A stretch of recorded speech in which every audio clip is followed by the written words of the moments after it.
And let's see if we're up and running now. We have sound. I'm going to bring in. So everybody, let's just blink like Jeannie does, and we're back on. And let me just go through the whole welcome, because I have a really special guest who's putting up with all of these intricacies of, going live. This is, of course, IFB exclusive, and we're going to have some really cool stuff to show. My guest is Chris Feehan. For those that don't know who he is, he gives us our updates on IFB exclusive.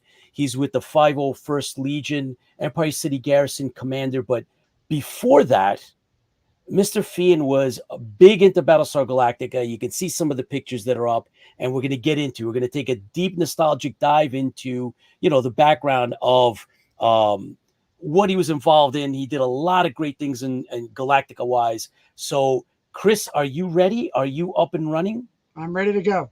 Well, thanks, Chris. Thanks for putting up with the technical issues that come up sometimes. But, Chris, you've done so much when it comes to one of these major franchises that's really, really strong and going, and that's Star Wars. But before that, you were one heck of a driving force behind the classic Battlestar Galactica.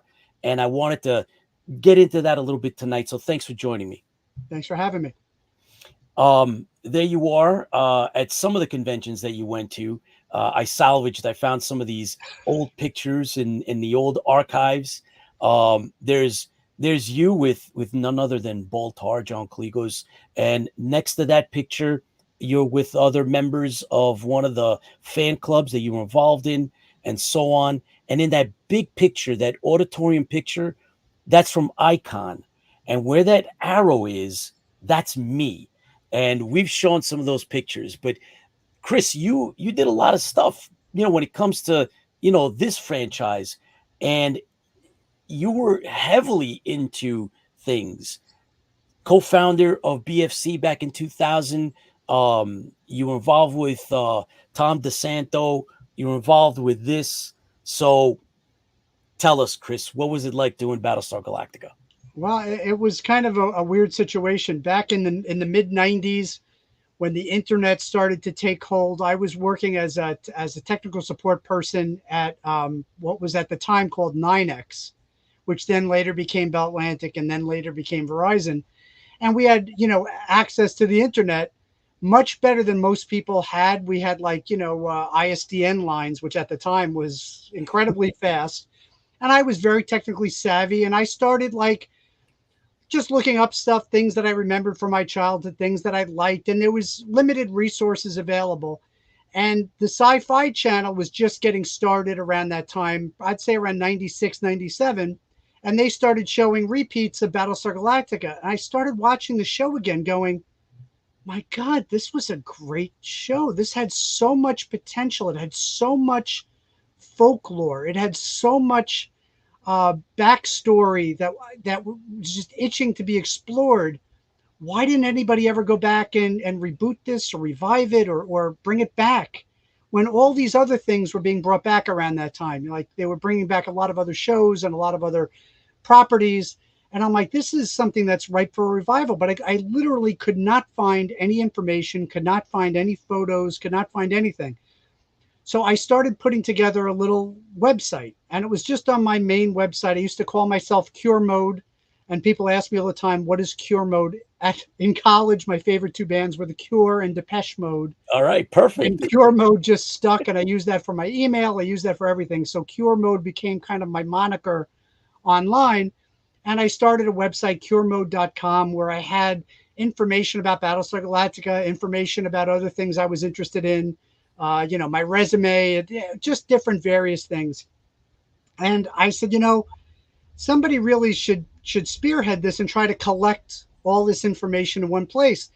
So I looked around for domain names and found that Battlestar Fan Club was available. And I said, I'll just do it. So I just started battlestarfanclub.com, started collecting information, collecting different screenshots and media I could scrape off the internet and collecting it in one place. I also started making friends with other people in the community that were all over the place that were also fans, like-minded people. I've met them on I don't know if you remember, Yahoo used to have groups. There was a Battlestar Galactica Yahoo group, and we started talking to different people.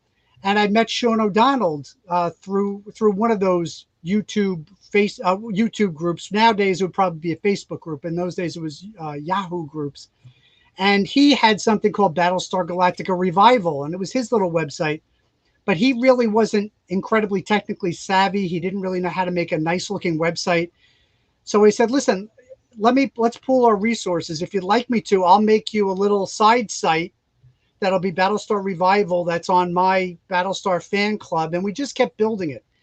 He was very good being a people person, trying to seek out different people, not being afraid to talk to these actors at different conventions. And he went to a lot of conventions, as I did in the New York area, but he went to a lot more all over the country, down in Florida, down in the South, wherever he'd get involved with any conventions. He started getting interviews together. He started actually reaching out to some of these actors, seeing if they'd do interviews, and they'd do interviews for him and would record them, put them on the website. And we started building a following. So then we started taking memberships, and people could just sign up. They'd get a little membership card that I'd print out and laminate for them for any donation to the website to keep it going, to pay for the domain cost, to pay for the website registration, the website fees. And that's when we started. We started getting people involved, and we started getting a following, and we started having, I'd say, in the 100 to 200 range of people that were checking the site on a daily basis and contributing to the site and talking amongst themselves on the Yahoo Facebook. I keep saying Facebook, the Yahoo message groups. We said, this is something that maybe the Sci-Fi Channel should look at. The Sci-Fi Channel is running the reruns all the time. They're releasing the DVD now of the original series. And at first it was just the original movie, and then later they released the entire series on DVD, which had a whole new audience. Why don't we try to, start a campaign to try to get this thing going again? And there had been a lot of rumors. There had been a lot of different people that were interested. We were very close with Richard Hatch. Sean O'Donnell had a relationship already with Richard Hatch and helped run his table at a couple of conventions. Richard Hatch was all on board. He was like, yeah, see if you can get some attention. He was in the midst in the late 90s of making his own trailer, which I know, Pete, you're probably very familiar with. I think he showed it at that Icons convention, and Yes, he people did. lost their minds because Yep. this is a fan-made trailer for a property that he has no rights to. Yep. That was actually very, very good and very compelling. And it looked like, wow, this could actually go somewhere. And that's a whole other story for another time. But he elicited help from fans all over the world to do the special effects for that, to build some of the costumes for that. A lot like what you're doing with the Stranded Warrior nowadays. It was really a team effort by people just contributing their time and effort. Hundreds and hundreds and hundreds, if not thousands of hours of time and effort went into making that trailer. And I got to tell you, at the time in the late 90s, it was quite impressive. It really knocked the socks off of folks at conventions. And that really inspired us even more. Like, this is somebody who's made a trailer showing the potential of this property. Come on, guys, you got to get cracking on this. So we did a lot of research. We found some contacts in the Sci-Fi Channel. We started reaching out to them personally, and then we started, the old school mail-in mail letter writing campaign, and we would have sample letters available for people to download. If you wanted us to send letters on your behalf, you could just give us your name and $5, and we'd send, one letter a week for you for however long that would last. It was really a concerted effort by myself and Sean O'Donnell to just inundate them with letters, inundate them with interest in the property. So it really became like an old school letter writing campaign, like they did with Star Trek to try to bring it back for a fourth season. It's like any other fan based grassroots campaign. And we were very serious about it. We'd go to conventions, we'd have flyers. We'd call it the revival flyer about who you could email, who you could write to, what your message should contain, and that we wanted specifically the original cast and themes. That was pretty much our focus. Was we wanted Battlestar Galactica back as a continuation, not a reboot, not a reimagination, as a continuation of the original series. All the actors at that point were still alive, except for Adama, of course, Lauren Green. Um, Everybody was ready to go on this project. Richard Hatch was very vocal about being ready to be involved in the project. All it needed was to try to get the attention of somebody. Somebody in Hollywood would have to, pay attention to this and try to see if they could make a run for it. And I don't know if you remember that time, Pete, and what kind of atmosphere it was there, but there was some hope. We had gotten some responses from Sci-Fi Channel saying we're looking into it. We're looking into different various avenues. We'll let you know, kind of thing. And we were like just getting very frustrated. During that time, we went to a lot of conventions. We went to a couple of big meetups with a lot of the stars. If you check out curemode.com/Battlestar Fan Club, it's the old directory that I still have that has like a snapshot of the website from 2001, like January 2001. And there's a lot of convention pictures. There's a lot of stuff that's been collected. A lot of the interviews that we did with a lot of the different cast members and other actors involved with the show. It was just an extraordinary repository of all this stuff about Battlestar Galactica. And they did finally start to take notice. So right around 2000 to 2001, there was actually a serious rumor going around that they were actually going to continue the show. They were going to continue the show and do a new show on the Sci-Fi Channel as a mini series that would eventually be a springboard, possibly for a series. We heard that Tom DeSanto, who had recently done Transformers, and Bryan Singer, who had just done X-Men, were attached to this, and they were serious about it. We had very mixed emotions about this. We were afraid it was going to be a Hollywood redo, that it was going to be this whole, not what we wanted.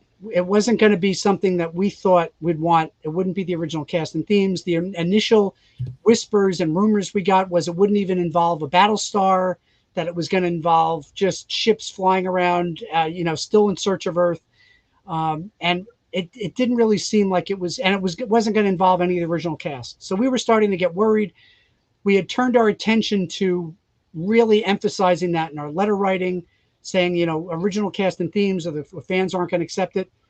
Well, wouldn't you know, like, I think it was around February, March of 2001. I had just had twin girls.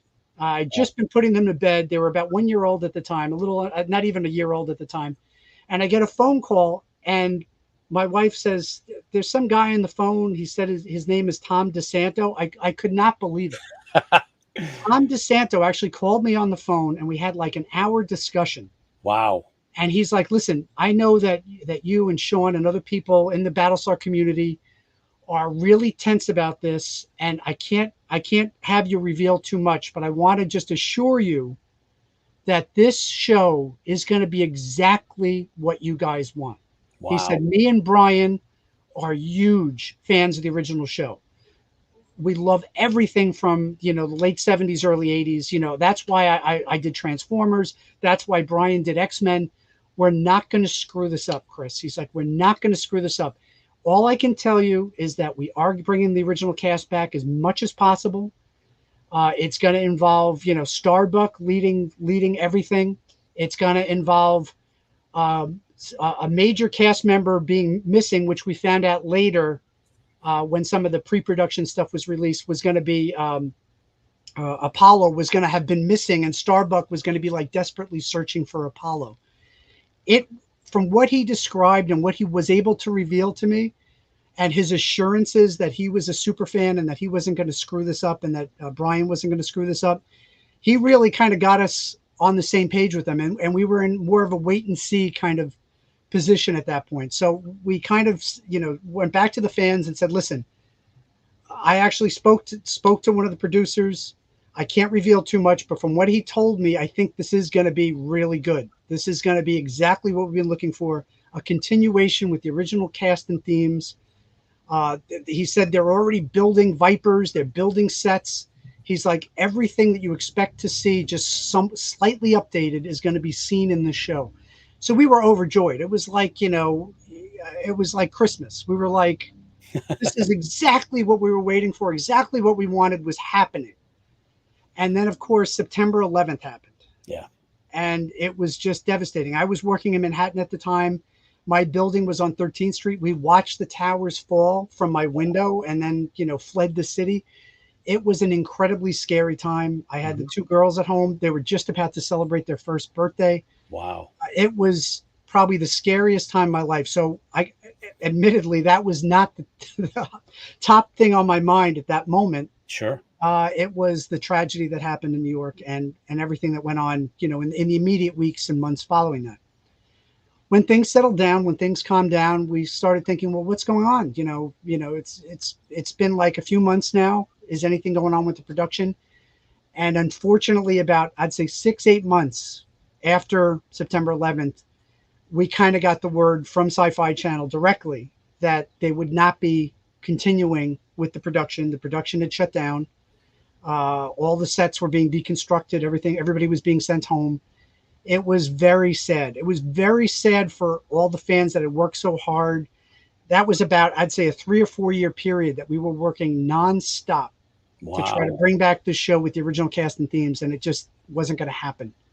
And it was soul crushing, I have to say. Just because of that tragedy, things suffered, and this was one of the things that suffered from that. It was one of the fallout from that attack. So we just kept plodding on, hoping that maybe somebody else would pick up the mantle, something else would happen. And about 6 months after that, Sci-Fi Channel made the announcement that they were going to do a reimagining with Ronald Moore and that whole thing that eventually became the new Battlestar Galactica series. I have to tell you, that's when I pretty much checked out. I was done. After having everything that happened on September 11th, after being so close on the precipice of having everything that we fought for happen, and then having to have a reimagining happen anyway, it was literally too much for me. I just could not continue. It really soured me on the whole thing, and my faith in Hollywood and anything good coming out of Hollywood. And it was a tough time. It was a really tough time for a lot of fans. And when the show aired, and it finally did air, the new Battlestar Galactica series, I tried to give it a chance, and I got to tell you, I just could not get past it. I could not get past it, knowing exactly what they were going to do, knowing that what they were planning was going to be everything I wanted, and what we were left with was exactly the antithesis of that. I couldn't get into it. Now, I can say I know I have friends who had never seen the original Battlestar Galactica who are obsessed with the new Battlestar Galactica, and I'm sure it's a fantastic show. Ronald Moore made some great Star Trek episodes. I love Star Trek as well. I'm a geek. I'm an all-around geek. I don't just like Battlestar Galactica. I like Star Wars, Star Trek, anything sci-fi that's good. I'm sure that he wrote some incredible episodes. I'm sure he told a great story. It was just something that I could not get past. It was something that, knowing what could have been, knowing what path could have happened in an alternate reality, it was too much for me, and I couldn't get past that. So for me, that was when I basically, handed over the reins to Sean, who also at the time was kind of half in it, half out of it. He kind of liked the new series, but also was kind of, heartbroken that the original idea was not going to happen. The original continuation was not going to happen. And then other better people continued it on. People who were able to get past that. People who were able to continue and like both the old and the new Battlestar Galactica continued and carried that mantle. And that's why the Battlestar fan club still exists today. And I'd like to thank those people for continuing on that tradition. I'm sorry I couldn't be there with it, but I'm an old dog, and for me, I really could not be taught new tricks with the new series. Well, Chris, look, the idea is that, you contributed, you were a part of, that time period and the history of the Battlestar fan club. I found this is Anatomy of a Cosplayer, Tales from Behind the Mask. You're in it. And the second paragraph that I outlined in green, in the late 90s, I had gotten very involved online with trying to bring back the original Galactica. Basically everything that you kind of had outlined is in writing, and it's in a book by James Hannon.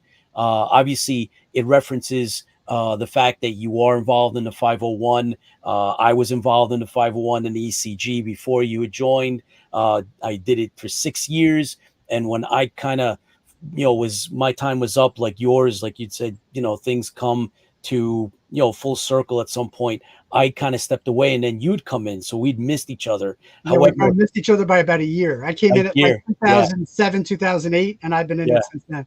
Exactly. But I had the pleasure of meeting you at Icon, and everything that you had mentioned, I actually did send a letter using your template. It was really cool. You were able to screen the Second Coming at this gathering. That long picture there, all everybody that was in the room, and then it filled up really quick, and then there's people standing in the background, and we saw the video, and it was there was a special note. It was a special clip that Richard Hatch had actually filmed for that event because he was supposed to be there and he couldn't. So he filmed a little intro, I remember, and then you guys played it, and it was like, what is this? It was crazy cool. Um, and then I want to just acknowledge Richard Hatch. Richard Hatch was also 100% behind this from the beginning.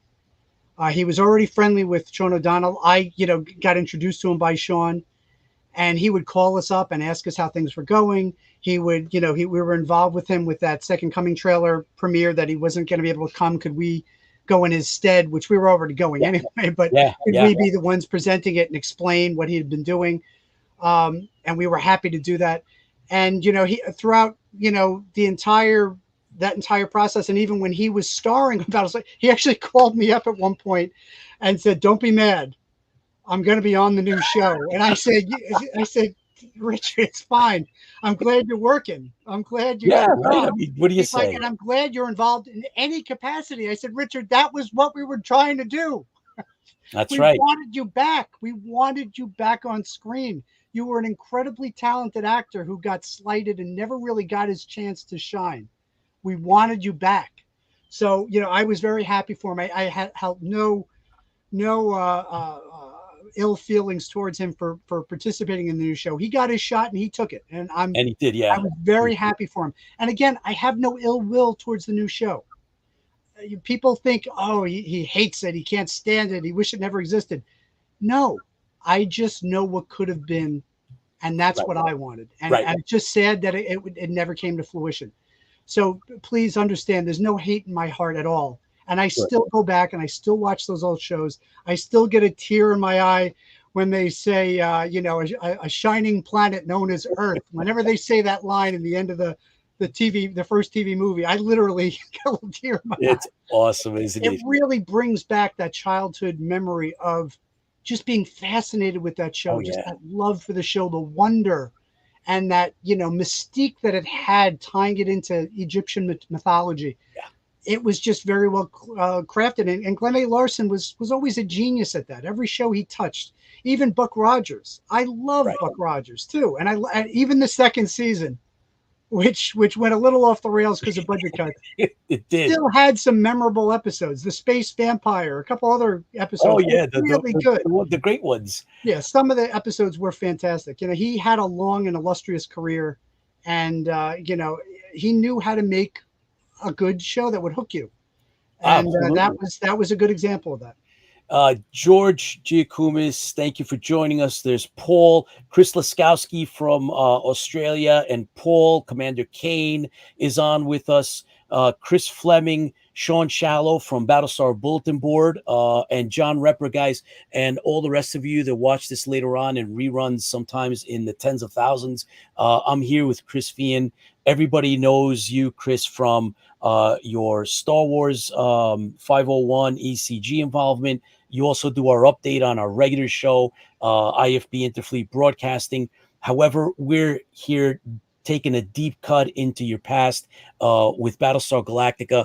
And I would be remiss if I didn't ask you about this. You're named multiple times in here. And so you're thanked in this. This was a project that was I believe it was one of those very early like GoFundMe. I was involved. I supported. We would get hold on one second. we get a CD with this with exclusive pictures. Yep, there it is. And let's see. In here it says, finally, to Chris Feehan, who designed this wonderful cover and donated his time and energy to create a masterpiece that any Galactica fan would be proud of. So that's right in here, right up in the front. I helped him again. I was very technically savvy, being a computer person, and I helped him, Photoshop that cover. David Criswell was also someone who was heavily involved in the community. Managed to make this unofficial companion. He did manage to get some of the pre-production shots and shared them with me, and some of them appear in that book. Yep. Of the Vipers being built, of the general storyline and the script. From the failed pilot from Tom DeSanto and Brian Singer. Yeah. It was almost like salt in the wound at that point. Like, oh my God, it's even better than I could have imagined. It was heartbreaking. But he was a great guy. He really put together a masterful, fan-based snippet book with just the history of Battlestar Galactica episode analyses. Analyses. And the whole history of the revival, and he did a very good job summing up the story of what I was just talking about before. He did ask me during an interview at the end of this book, he asked me to write like a last, what do they call it at the end of a book, not a forward, something in the epilogue. Yeah, he asked me to write a little thing about my involvement with this and everything. And I do regret saying something in there that I went back and I read this and I went, oh boy, that wouldn't play very well today. And it was that I couldn't accept Starbuck being a woman or Boomer being an Asian woman. It had nothing to do with them being women. It had nothing to do with any kind of anything else with either one of them. It was that it wasn't Herb Jefferson Jr. and it wasn't Dirk Benedict. That was my problem. So just in hindsight now, at the time I was just, a ball of hate. Looking back now, it wasn't that they recast them. It wasn't that they gender swapped them. None of that mattered. And none of that still matters. What mattered to me was it wasn't who I wanted in those roles. I wanted to see right from the beginning a continuation, a revival with the original cast and themes. And that's not what it was. And I realize now in my more adult brain, I just couldn't accept it. I just could not accept it. And I still can't. I still have not watched the entire new series the whole way through. I probably got through 2 seasons and kind of just lost interest and didn't want to waste my time anymore. It's the book is copywritten in 2003. And let's see, Chris was April 1999 with the Library of Congress. Okay, so obviously this was set up previously. It took a little bit of time to get this all together. And yes, it's Appendix D in the back. And it talks, this is your interview you just referred to. And it is contextual to the time. Yeah. Right? In the moment, right? These are the feelings of pretty much everybody. Whatever they wrote, whatever was captured here is something of the moment.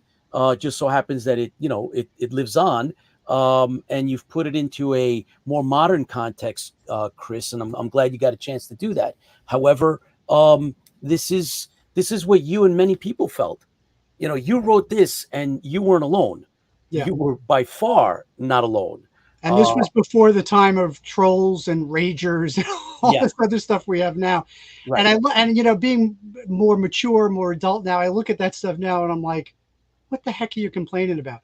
It's just a maturity level that's evolved over time, and I hope other people will evolve over time and Correct. look back at some of the nonsense they say Yes. online now and go, Yes. what the Oh hell my was I God. saying? What the hell was Well, I look, doing? bottom line is, Chris, there's degrees of opinion and ways of saying things, sometimes a little more diplomatic than others. You spoke from your heart when you wrote this, and you've had the privilege of being able, like now, to go back and publicly air the fact that you've seen, you've matured, you've evolved, you've seen it differently. But I can tell you that in the moment, I was there with you, Yeah, and I felt cheated. I yeah. felt cheated when the franchise took that turn. It didn't. I didn't feel warm and fuzzy. I watched the whole thing. I saw Caprica and all of the other spin-offs that came from the reimagining. I watched all of it. Didn't watch it live. I went back after the fact and watched it right after it ended. Because I wanted to be able to say I watched it. There were a lot of people that are into it, but before it came out, I was right there in the trench with you, Chris. I wasn't looking forward to that. I really was hoping that there would have been, and the fact that Richard Hatch was in it, and I watched his character, it felt like he was bringing some of that feeling that he had, that it could have been him. They kind of almost wrote that into the character that he was playing. It was kind of interesting if you see it from like our perspective. But I wanted to ask you, what about the second coming when Richard Hatch was doing that? Um, you weren't aware of it, or you couldn't get involved, or because I would imagine that you would have wanted to try to get involved directly. Well, most of it was being done in California, and I had offered to help with any posters, any kind of graphics, things of that Okay. nature. But by the time it was already pretty much done. By the Okay. time we were involved with him and getting it promoted, they had already pretty much had it done. He was finishing special effects. He had people literally all over the world Helping out. working on the special effects. Anybody who had a computer and knew 3D graphics was trying to work on that. And I gotta say, for a free trailer, fan made trailer for the time, the late '90s, Oh some yeah. of the special effects were pretty impressive for the time. They were very very impressive. I So the I story. have to hand it to him. Just his ability to rally the troops, to gather the interest, to get the free labor from a lot of these people, Oh yeah. hundreds and possibly thousands of hours of work to put that together and to make something that looked at the time so polished and so refined, something that could have aired on Sci-Fi Channel. It was at that level, like a Farscape or something of that level from like the early 2000s, late 90s. It was at that level, and it was a fan made trailer. So I have to hand it to Richard. He was just an incredible human being, an incredible actor, and he never lost his passion for that project. He was still hoping that someday maybe somebody would let him still make a miniseries or a Oh, one-off movie or something of it. imagine. I have to tell you one story. I did remain in contact with him for 20 years after Oh wow. the whole events of 2001. And every once in a while, he'd check in with me and say how I was doing with the 501st, and I'd ask him how things were going with his. He did a lot of motivational speaking and do a lot of conventions. Whenever he was in a convention in town, I'd try to meet with him and say hi, and Oh, just very check in cool. with him. Um, a few years ago, right before he passed, uh, this is really gonna get me upset, but I have to tell it. Just it was such a cute story. Right before Christmas, he sent me a video of a bunch of stormtroopers dancing to this song, "The Empire is Coming to Town," on these steps and doing this dance. He's like, "Hey, Chris, have you seen this? I thought you'd get a kick out of it for Christmas." And I said, "Richard, you're not going to believe this. I'm one of the stormtroopers. I'm the one on the left. I filmed that as a commercial for Spike TV a Oh couple of wow. years ago, and it makes the rounds every year." And he's like, "Oh, I should have known you and that stormtrooper nonsense." And about 6 months later, he passed away. So that was the Wow. last contact I had with him, was that Christmas, and it was just it just was such a shock. I had known he was fighting an illness. I didn't know the specifics. It was just very sad to hear of his passing, and just not to know he was on this earth anymore. It was very emotional for me. Um, but that's my last memory of him is that, and I just got Wow, such a that's kick out of cool.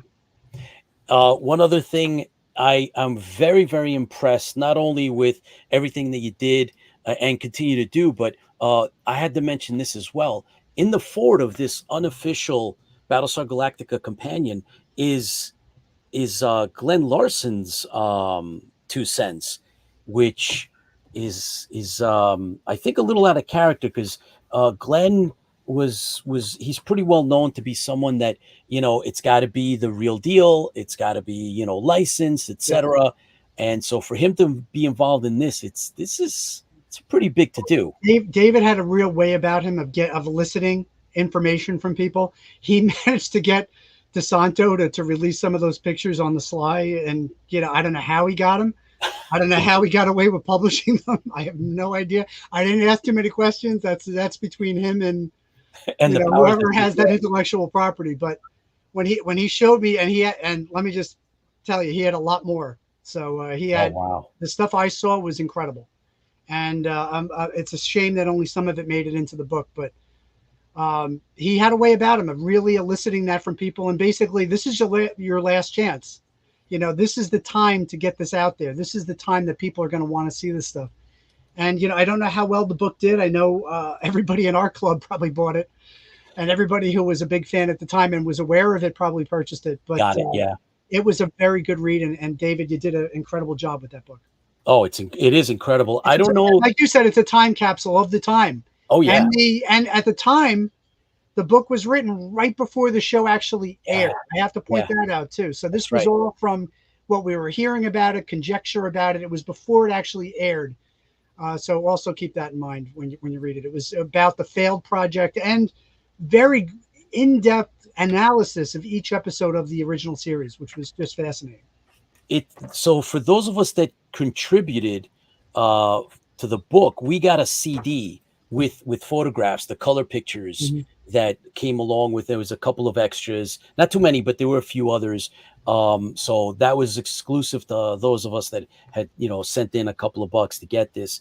I don't know that this is available anywhere else other than that first run that came out. It may still be available on Amazon. People can try to check it out. It's the Unofficial Galactica Companion by Yeah, David Criswell. it's tremendous, guys. If you ever see this and you're a fan, I highly advise you to pick it up.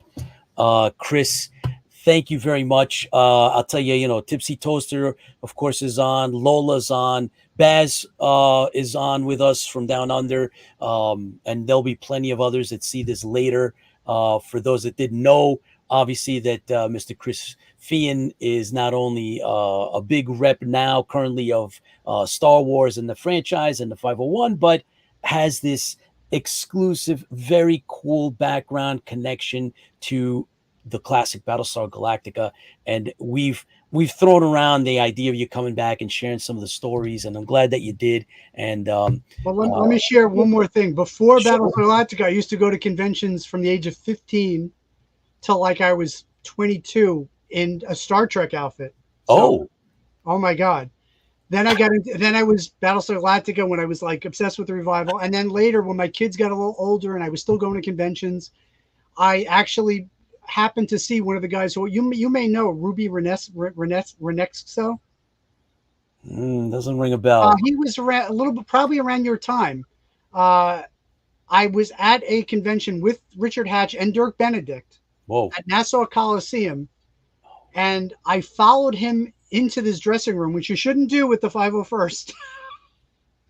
But I followed him into his and said, "Where did you get these costumes? Where did you get them?" And he was nice enough to give me his contact information. He was nice enough to point me in the right direction. And when my kids got a little older, I kind of revisited that and said, I'd like to get back into going to conventions. It's like my golf on the weekends, away from the kids, away from the family, do my own, get my geek on kind of thing. And that's when I got involved in the 501st, and I've been doing that ever since 2008 is when I first joined. So, Incredible. I'd like to consider myself an all-around geek. Just about every sci-fi thing, horror thing, that's within geekdom, I'm pretty much a fan of if it's good or if I think it's good. There you go. Perfect.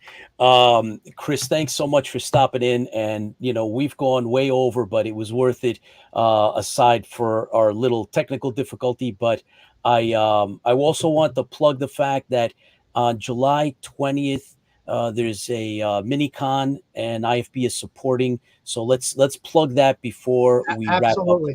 With the 501st, we're doing a mini con at Levittown Hall on Long Island in Hicksville, Long Island on July 20th. And it's going to be from 12 to 5 p.m. We're going to have William Ragsdale, who was Charlie Brewster in the original Fright Night.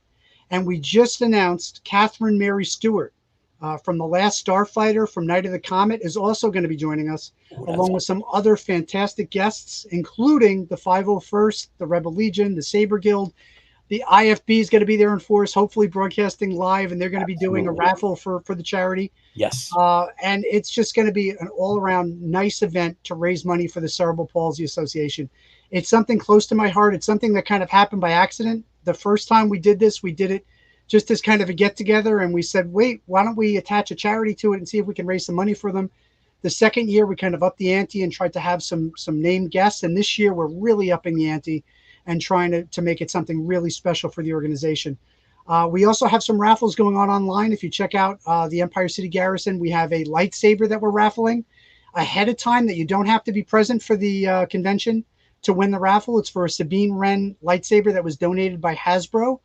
And the Long Island Ghostbusters are raffling a HasLabs Proton Pack worth about $1,000 on behalf of the Cerebral Palsy Association. Again, you do not have to be at the convention.